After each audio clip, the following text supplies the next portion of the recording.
जय महाराष्ट्र. तुम्हाला माहीत आहे का ऑइल टँकर शिपवरती पंप रूम असतं ते किती खोल असतं? तर चला आज मी तुम्हाला दाखवतो. तर पंप रूममध्ये 4 प्लॅटफॉर्म्स आहेत आणि प्रत्येक प्लॅटफॉर्मवर तुम्हाला वॉल्स बघायला भेटतील. या ठिकाणी कार्गो पंप्स असतात. त्याचा कार्गो डिस्चार्जिंगसाठी यूज होतो.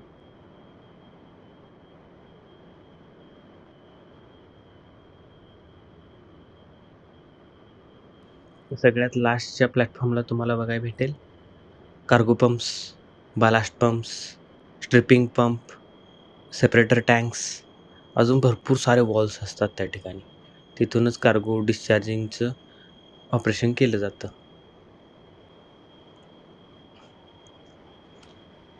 तर चला, व्हिडिओ आवडला तर नक्की लाईक करा, कमेंट करा, शेअर करा आणि असेच व्हिडिओ पाहायला फॉलो करायला विसरू नका. जय हिंद, जय महाराष्ट्र.